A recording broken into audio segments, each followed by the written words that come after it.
Reading from Srimad Bhagavatam, Canto 5, Chapter 1, Text 7. Ataha Bhagavan Adideva Etasya Gunavisargasya Paribrimhana Nudhayana Vyavastitasa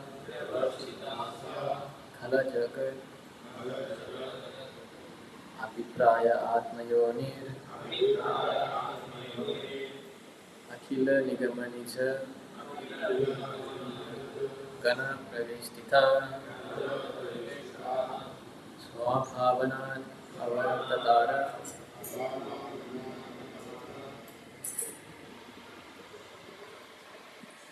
Ata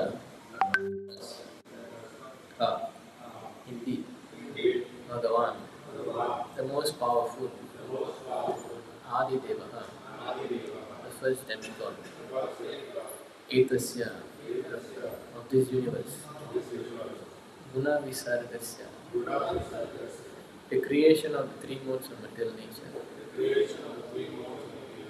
Paribramana, the welfare, Anutyana, always thinking of, Vyavastita, no, Sakara, whole, Jagat, of the universe, Abhipraya, by whom the ultimate purpose, Atma, the Supreme Self, Yoni, whose source of birth, Akila, all, Nigama, by the Vedas, Nijagana, by personal associates, Pariveshtita, being surrounded, Swabhavana, from his own abode, Avartatara, descended. Translation purport by His Divine Grace is Bhaktivedanta Swami Srila Prabhupada ki. Translation. Sri Sukadev Goswami continued. The first created being, the most powerful demigod in this universe, is Lord Brahma, who is always responsible for developing universal affairs. Born directly from the Supreme Personality of Godhead, he dictates his activities to the welfare of the entire universe, for he knows the purpose of the universal creation. This supremely powerful Lord Brahma, accompanied by his associates and the personified Vedas, left his own abode in his highest planetary system and descended to the place of Prince Priyavrata's meditation. Let's repeat. Sri Sukadev Goswami continued. The first created being and most powerful demigod in this universe is Lord Brahma, who is always responsible for developing universal affairs. Born directly from the Supreme Personality of Godhead, he dictates his activities to the welfare of the entire universe, for he knows the purpose of the universal creation. This supremely powerful Lord Brahma, accompanied by his associates and the personified Vedas, left his own abode in the highest planetary system and descended to the place of Prince Priyavrata's meditation.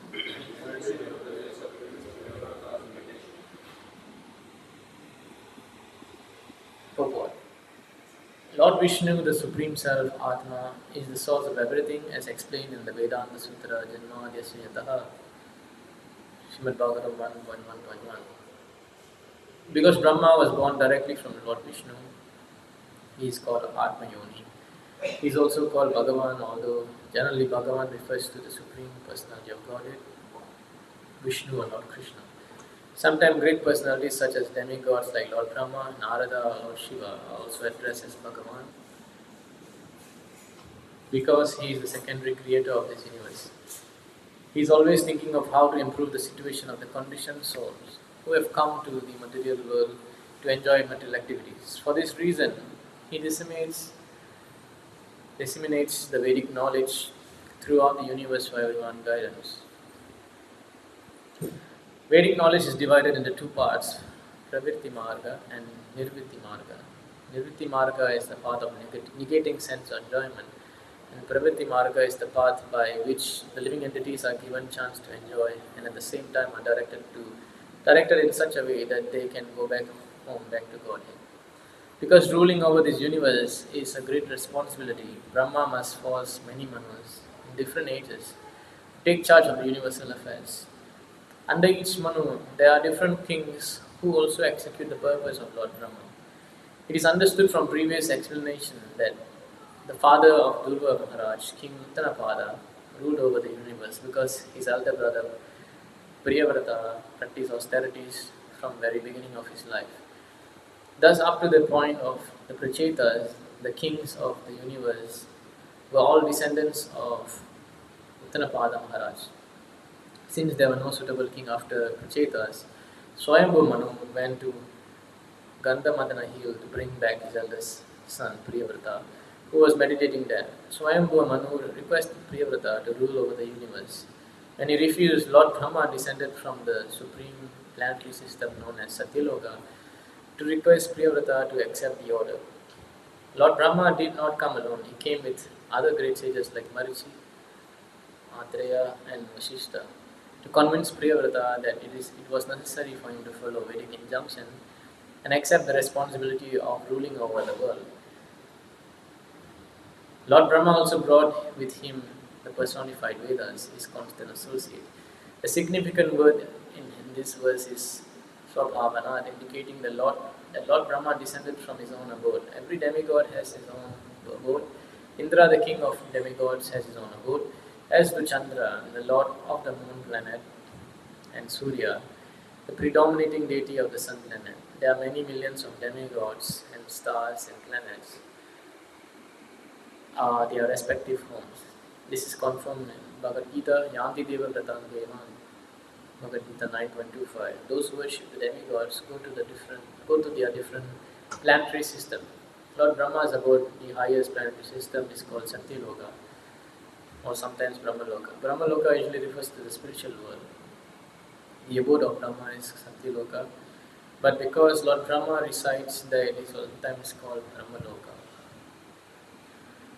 Om Ajnana-Timirandasya Jnananjana-Shalakaya Chakshurunmilitam Yena Tasmai Shri Gurave Namaha Shri Chaitanya Manobishtam Chapitam Yena Bhutale Swayam Rupa Kadavayam Dadati Swapadamikam Vandeham Shri Guru Shri Yuta Parakamalam Shri Guru Vaishnavamsta Shri Rupam Sagrajatam Sahagana Raghunatham Tam Sajivam Sarvetam Savadutam Parijana Saitam Krishna Chaitanya Devam Shri Radha Krishna Pana Sagana Lalita Shri Vishadhamitamscha He Krishna Karuna Sindhu Dina Bandhu Jagatpade Gopesha Gopika Kanta Radha Kanta Namostute Tapta Kanchana Gauramgi Radhe Vrindavaneshwari Vishabhanam Sude Devi Pranamami Haripriye Vancha Kalpadraviyascha Kripa Sangha Vihevacha Patitanam Vamanevyo Vaishnaveyo Namo Namaha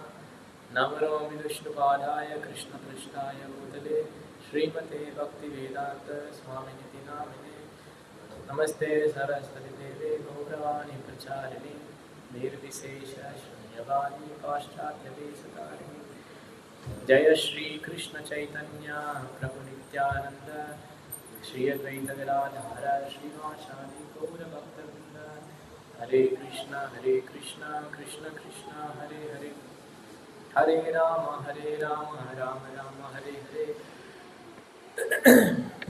So, today's verse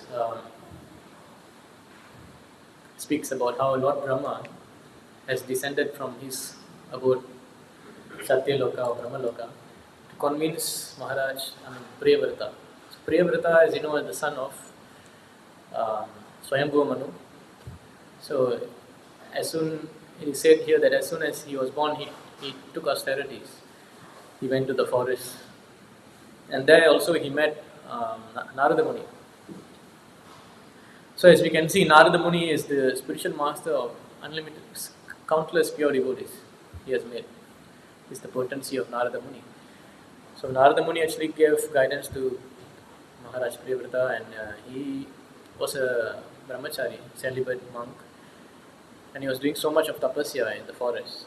But now there is a situation in the universe that Brahma, I mean, Uttanapad's dynasty, from Durva all the way down to the Prachetas, they have all gone back. So there is nobody to rule uh, this universe. You know, there has to be a Kshatriya, there has to be a king to rule the world in the righteous way. So, in this situation, we see that he was requested by Swayambhu Manu also, his father, to come back. And because he has refused, we see that even Brahma is coming to convince him. So, so much of austerity, just like the same like Sukadev Goswami, when he was born. Immediately, 16 years of he was staying in his mother's womb. He did not want to come out, and as soon as he was born, he was running away because he didn't want to be entangled in this material world of illusion, Maya. And his father was calling him back. My dear son, please come back. But he said, you are also in Maya. Why I should listen to you? And until Krishna had to come and convince him that he will not be touched by Maya. Then he came back, and he's, as you know, we are speaking the Srimad Bhagavatam now, which is the discourse between Sukadev Goswami and Maharaj Parikshit. So this is a very interesting point that you can see in the purport that, of course, in this verse it's glorifying Lord Brahma, that he is the first created being of this universe. He is very powerful. In fact, it is said that he is not in. You can see this sloka here. There's two verses in 2.6.34.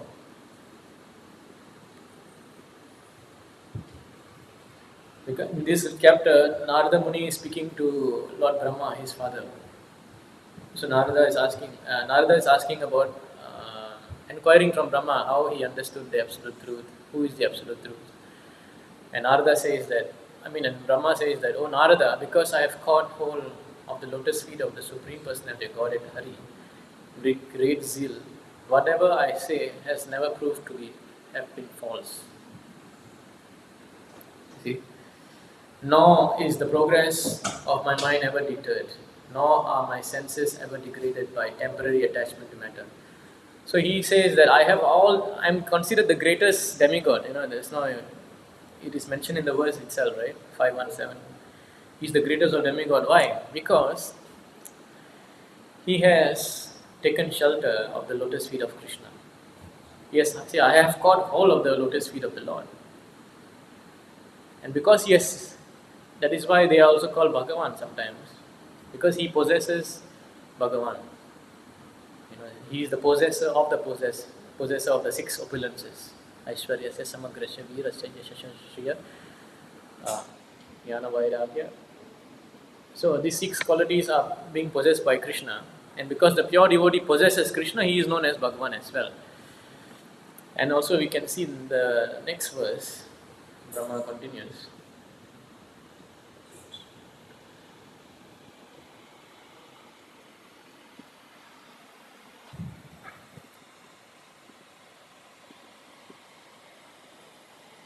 Say that although I am known as the great Brahma, perfect in the disciplic succession of Vedic wisdom, and although I have undergone all austerities and I am expert in mystic powers and self-realization, and although I am recognized as the great forefathers of living entities,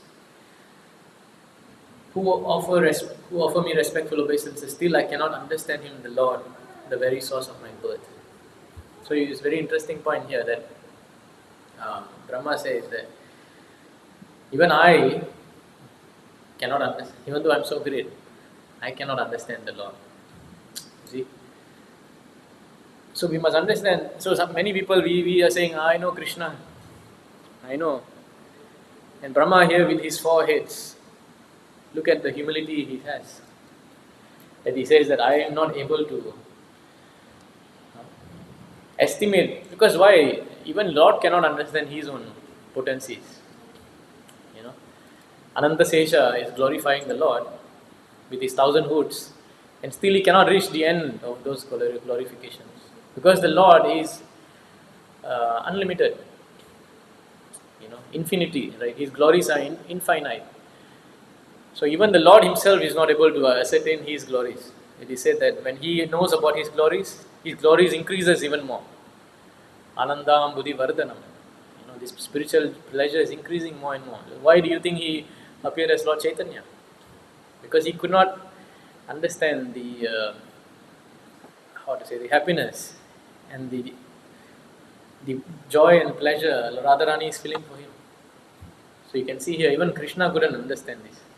And he had to descend as Chaitanya Mahaprabhu to measure that love of Radharani. And as soon as he has measured it, it will still increase. You see? So like that, the Lord's potency is unlimited. Like one time there was a Prabhupada gave an example. Like somebody asked him, can God create a stone which is so heavy that he himself cannot carry? And Prabhupada says yes, he can create. He can create a very heavy stone, but at the same time he will carry it. You see? So this is the power of Krishna, that he can do something so impossible and then he can even conquer it after that. He is the supremely independent Lord, Swatantra Ishvara. So like that, Lord Brahma, of course you can see another sloka where he says,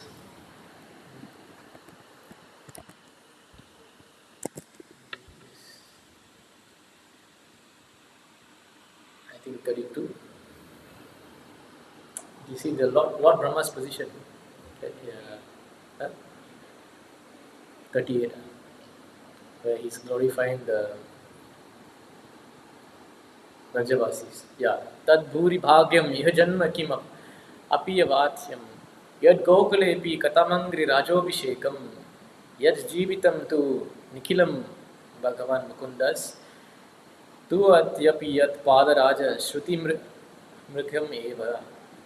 So Lord Brahma is speaking to Krishna here, and he says that my greatest possible good fortune would be to take any birth, whatever, in this forest of Gokula, and have my head bathed by the dust falling from the lotus feet of any of its residents. Their entire life and soul is the Supreme Personality of Godhead, Mukunda, the dust whose lotus feet still being searched for in Vedic mantras. So in this chapter, what happens is Brahma, he could not even understand Krishna. The Supreme Lord has descended as a cowherd boy in Vrindavan. And Brahma wanted to test him. And as you know, he stole all the cowherd boys for a few minutes. But because the time in Satyaloka, the relativity, right? So 1 year has passed on the material world. And Krishna actually manifested himself as all the cowherd boys. A very famous pastime. Brahma Vimohana Leela. So when Brahma comes to see, all the cowherd boys are still present in Vrindavan. And he was bewildered. Who are these cowherd boys? Because he underestimated the Lord. And then Krishna showed all the boys as his Vishnu Rupa, 400 form. So, and Brahma totally, he felt, being the controller of the universe, we have this ego, right? Even being a normal controller in the office, like I'm a manager, I'm a project manager, I'm the controller of my family. We develop this ego in our heart, but we are not the controller. And Brahma here was humbled by seeing how great the Lord is. And then here he is offering his beautiful prayer unto the Lord that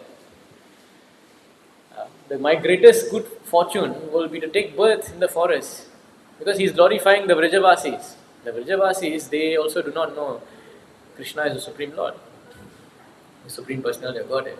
Of course they know. but they have so much of love for Krishna that they do not even care.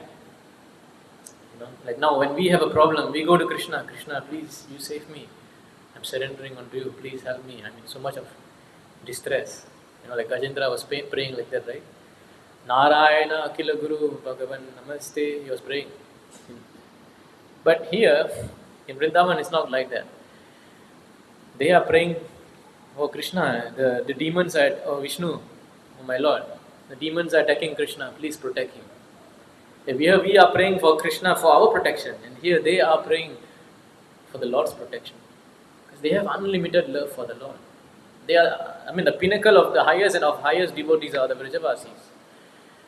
And Brahma understood this. That is why the Lord, he was wondering how come the Lord is coming, the Supreme Lord, who is, the entire four Vedas are not able to glorify the Lord enough. You see here, he says here that Mukunda, the dust of whose lotus feet is still being searched by the Vedic mantras. The Vedic mantras are not even able to reach the end of the lotus feet of the Lord.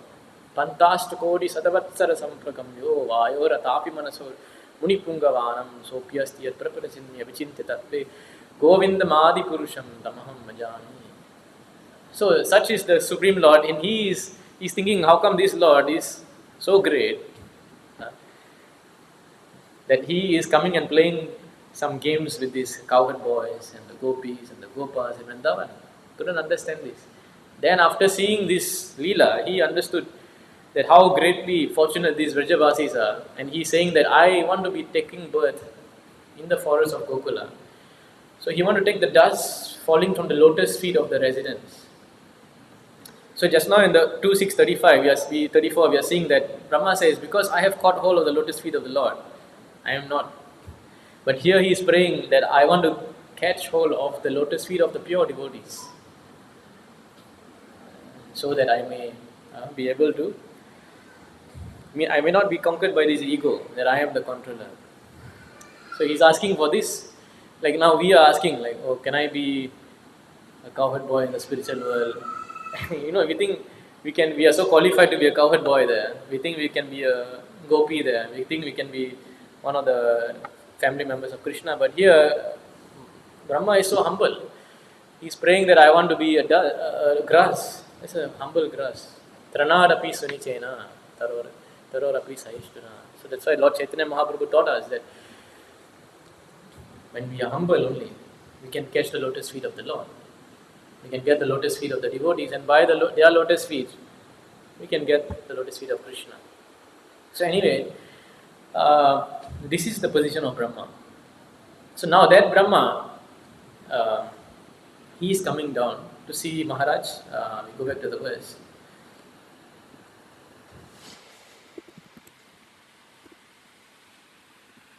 He is coming to see Maharaj Prevrata. Why? Because he wants a qualified king to rule the universe, to help fallen souls like us. See, we have come to this material world to enjoy material sense gratification. We all actually belong to the spiritual world. We are all part and parcel of Krishna. Jivere Swarupahoy, Nityare Krishna Das. And being separated from Krishna, we are suffering in this universe. So it's okay. Krishna has a plan for us, how to get us out of this universe. So we see in this Bhagavad Gita verse, Jai Shri Shri Radha Ki.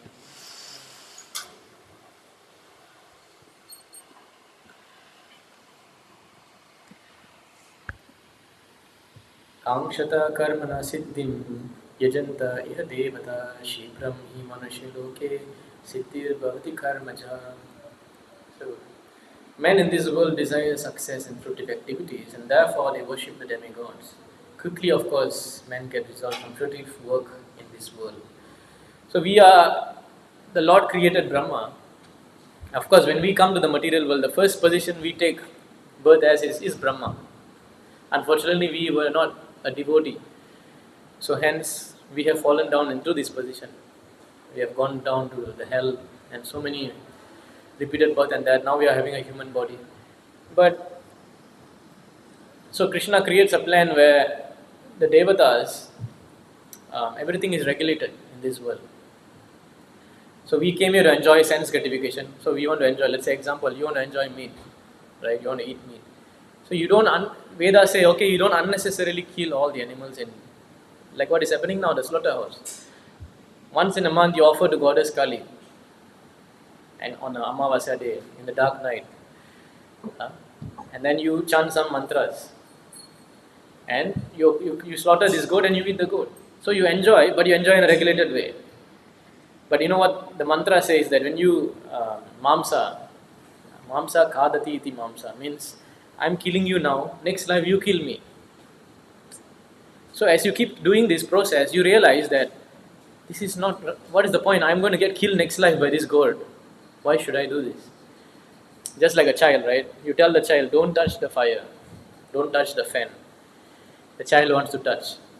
You keep telling him, don't do it, don't do it. He don't listen. So there was an example by Prabhupada's son. He was trying to touch the fan. The blade was spinning. And the Prabhupada kept stopping him. And Prabhupada's friend was there, and the doctor. The doctor said, no man, you reduce the speed and let him touch it. And then he'll understand that it's painful. So we are like that. So the boy touched it and he understood he's not going to touch again. So we actually belong to Krishna, but we want to touch Maya. So Krishna begs us, don't do it.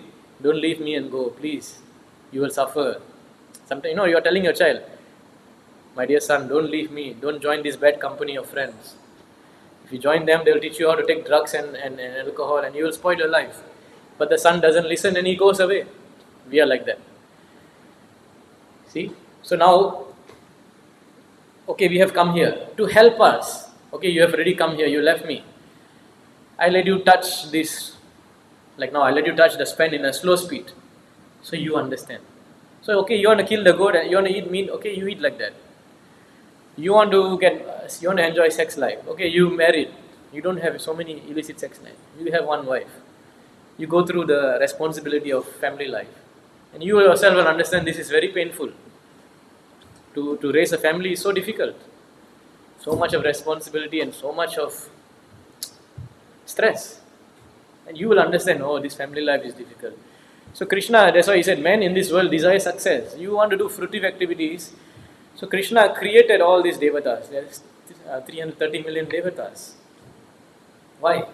So that you can approach each devata and get each of these pleasure met, and you realize that you are not happy. The whole idea Krishna is trying to make you feel is, in the end you are not happy. You are doing this, you are doing that, you are doing this, you are doing that. You are never going to be happy. But you have to learn it in the long way. If I tell you don't do it, you don't listen. So you do this in a very long way. So many lifetime, you get to understand. See? So this is Krishna's master plan to save us. So we see in the purport that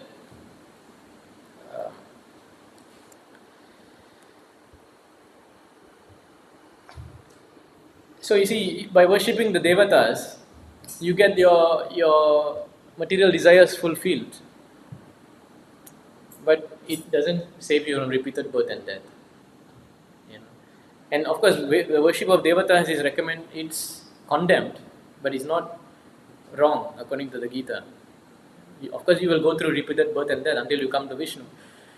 So now the idea of Brahma calling Maharaj Priyavrata is to help us, is to help the population of the world. Because if you don't have the right king to guide you in the right path, because if people just go in the path of this, what do you call it? We'll see the verse. The Pravritti Marg and Nirvitti Marg.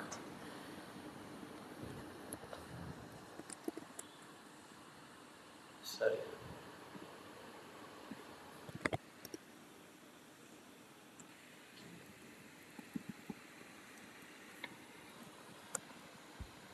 Oh, no.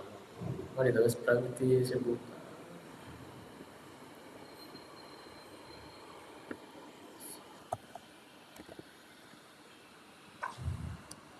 Yeah. Pravrittim cha nivrittim cha dvividam karma vaidikam avartate pravrittena nivrittena shnuyate vritam. According to the Vedas, there are two kinds of activity, pravritti and nirvritti. Pravritti activities involve raising oneself from the lower to higher condition of materialistic life, where nivritti means cessation of material desire.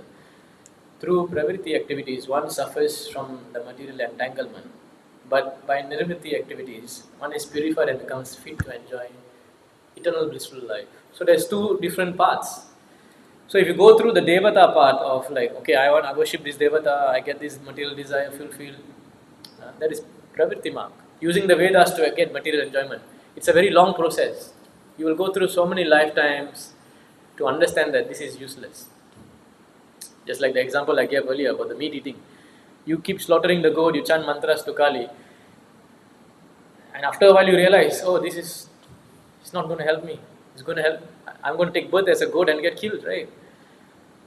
So the path we have to go through is nirvritti. And unless there's a king, qualified king, a guru, a father and mother,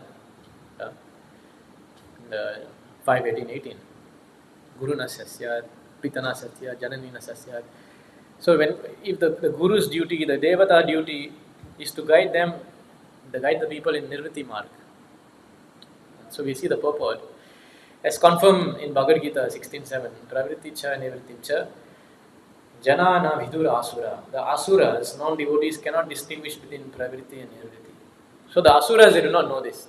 Yeah, you may be following the Vedas, all the rituals you may be following, but if you do not come to the nirvritti marga, surrendering to the Lord, surrendering to Krishna, then you are known as asura. Whatever they like, they do. Such person thinks themselves independent of strong material nature, and therefore they are irresponsible and do not care to act piously. Indeed, they do not distinguish between pious and impious activity. Bhakti, of course, does not depend on pious or impious activity, as stated in Srimad Bhagavatam, Save Pumsho Paro Dharma, Yator Bhakti Rajokshaje, Aituki Apratyata Ye Atmasu Prasidati. The supreme occupation dharma for all humanity is that by which man can attain loving devotional service unto the transcendent Lord. So this is the greatest dharma. People will say, oh, Hindu dharma means you can do anything you want. You can, if you don't like, you can do this. If you don't like, you can do that. Yes, you can do anything you want, but for every action there is a different result. If you go and worship the devatas, the result is you will have a repeated birth and death cycle. So that's why Krishna says, Sarva Dharman Parityaja. The highest dharma is to surrender unto me and to develop loving devotional service unto me. So even though Vedas give so many paths, you must come to the path of Saranagati. This is the highest step. Bhakti Yoga is the highest step.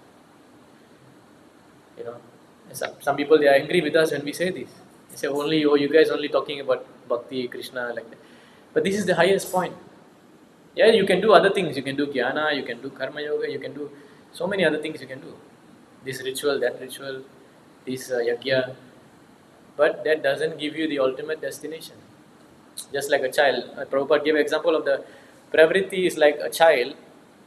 He is thinking of his immediate pleasure. Now a child tells the father, my dear father, I like to play. Children naturally like to play, right? It's their natural activity, how to play, what to play. So the children says to the father that we want to play, don't send us to school. That is pravritti. Yeah, you get immediate pleasure of playing. But the father knows, if I let this boy just play whole day and night, when he grows up, he's going to be a big problem. Because he has no education. He will not have any income. He will not able to contribute to society or the family. He'll be a mess. And he can go to get money, he may become a criminal. So the child says, I want to do pravritti marg by playing.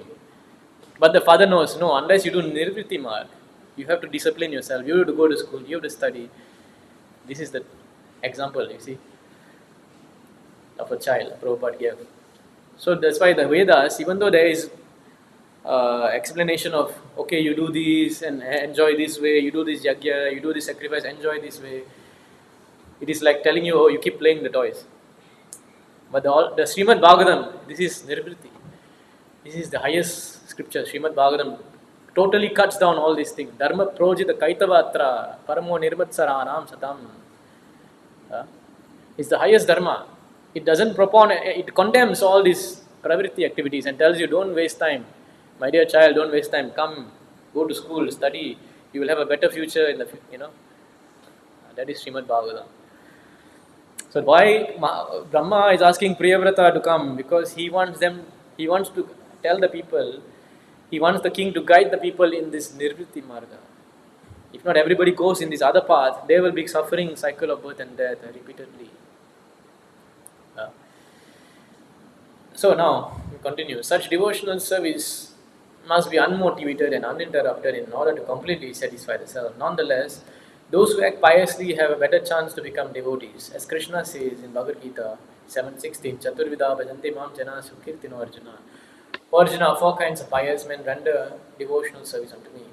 One who takes to devotional service even with some material motive is considered pious, and because he has come to Krishna, he will gradually come to the stage of bhakti.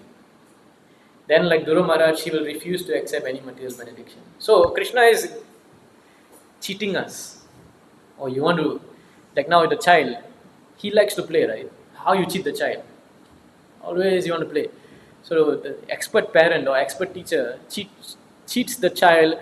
He gives education to the child through play.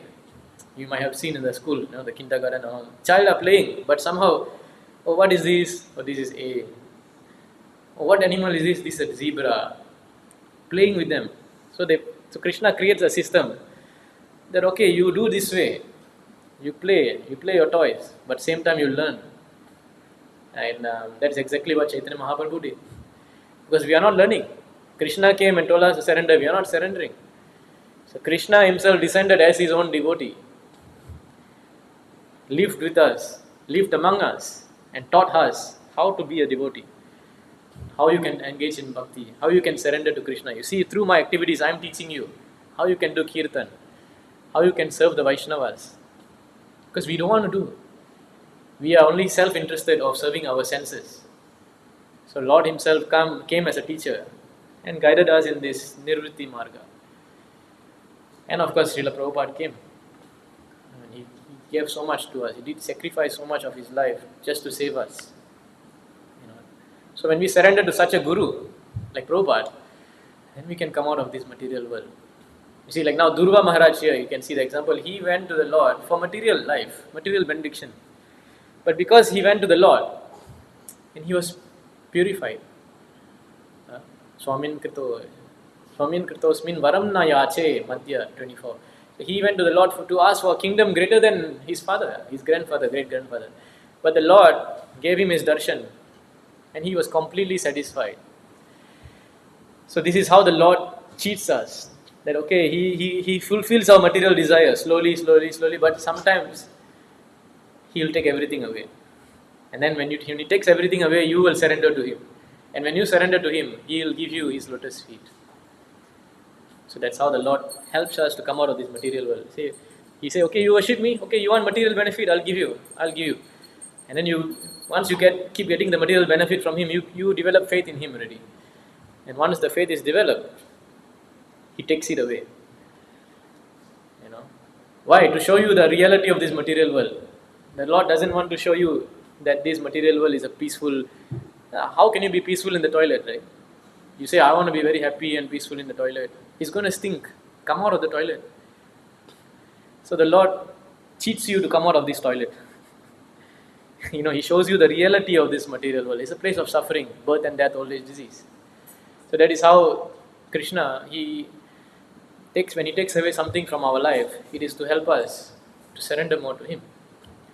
So you see, therefore, even if one is materially inclined, one may take to the shelter of the lotus feet of Krishna and Balaram or Gaura Nitai, so that he will very soon be purified of all desires. Shipram bhavanti dharmatma sasvat shantim nigacchati.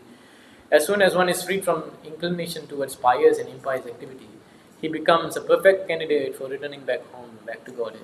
This is what Krishna wants. He wants us to go back to Godhead and not be trapped in this illusion of, oh, this is my happy home, sweet home. In the end, death, see how much happy you are with your wife and family. Death will separate all of us. See? So you have to be prepared that anytime anything can happen. The Lord arranges such distresses in the life of his devotee, so that the devotee can surrender unto him. Like we see in this verse that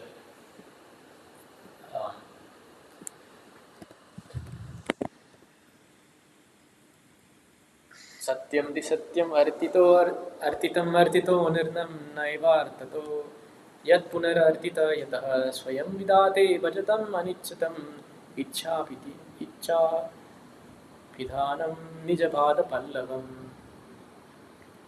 The Supreme Personal Godhead fulfills the material desire of a devotee who approaches him with such motive, but he does not bestow benediction upon the devotee that will cause him to demand more benedictions again. However, the Lord willingly gives the devotee shelter at his own lotus feet, even though such a person does not aspire for it. And that shelter satisfies all his desires. That is the Lord's special mercy.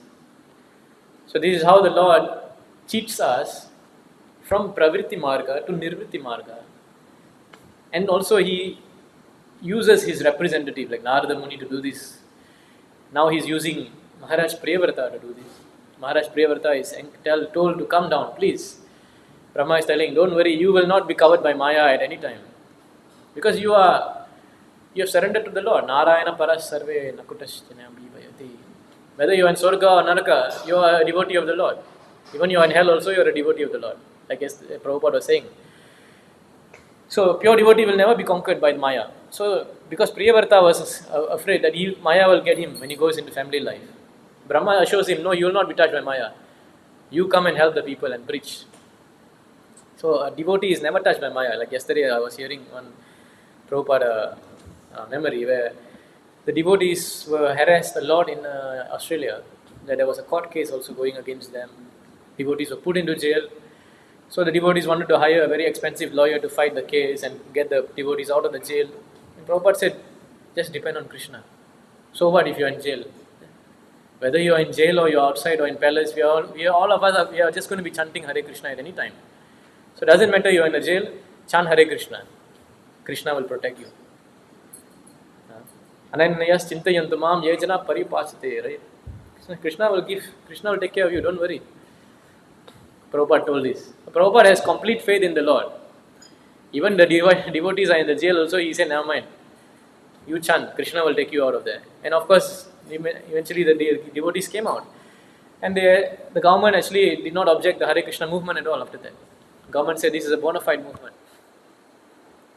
You see? Also we saw in Russia also the devotees were arrested, tortured in the jail. Some even died. But of course, definitely they went back. Krishna protected them. Even though materially it looks not palatable that, oh, why Krishna protection is not here.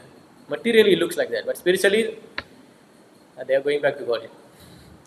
Sometimes we ask this question, right? How come Krishna, such a bad incident happened in my life? In the material vision, it looks bad. Spiritually, it's not bad. It is for your ultimate liberation out of this material world. So this is the points of today, like of Brahmas, because Brahma is also understanding the plan of the Lord. See, not only the Lord has a plan, the Lord has His plan, but same time the pure devotees are moving to the plan of the Lord.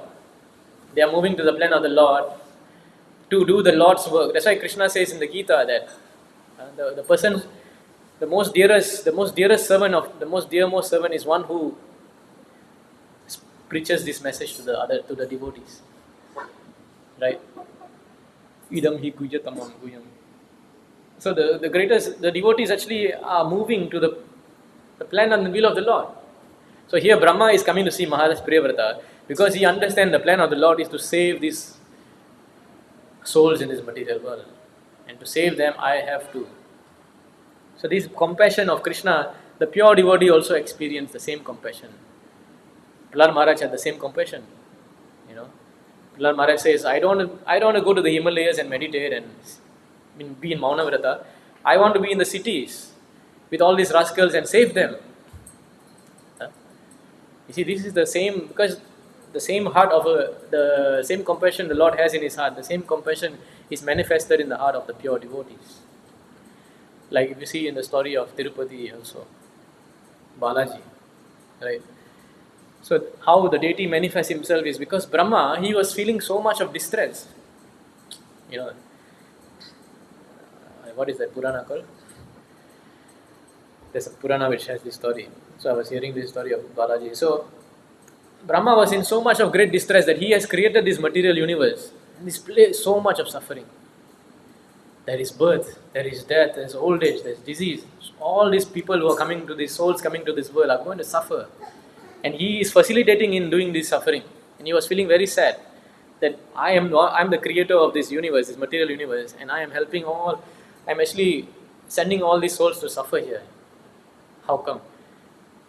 So he was in so much of distress, and then he asked the Lord, please, you do something to help them. So the Lord, as the story goes, he descended as Balaji, Tirupati Balaji. And of course, all his other deity forms he manifested in this world is to help us. Avatara, you see in the verse, he says here, Avatara, he descended. So just like Brahma descended, the Lord descended in his deity form to save us. The deity is actually his mercy, so that he can purify us by taking in the darshan of the Lord, by serving the Lord, by taking the prasadam of the Lord. Example of Jagannath, right? Complete merciful form.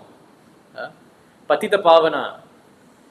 Why? Because Brahma is crying to the Lord, I don't want them to suffer, please help them. So here the same thing happening. He's coming to tell Priyavrata, you also please help them. See, so this is, so by surrendering to the Lord, by surrendering to the pure devotees of the Lord, then we can come out of this material entanglement, material sufferings. So another point we can make is, so we already covered about Pravritti Marga. So yeah, he came down with also Marichi, Atreya, Vashishta to convince Priyavrata. So as we read on, we will see how Maharaj Priyavrata will be given the assurance that he will not fall down. Okay. So anyway, we will stop the class here. If there are any questions or comments or points to be raised. No. So okay, we will end the class here. Jai Granthara Srimad Bhagavatam ki. Jai Srila Prabhupada ki. Jai Gaur Premanand.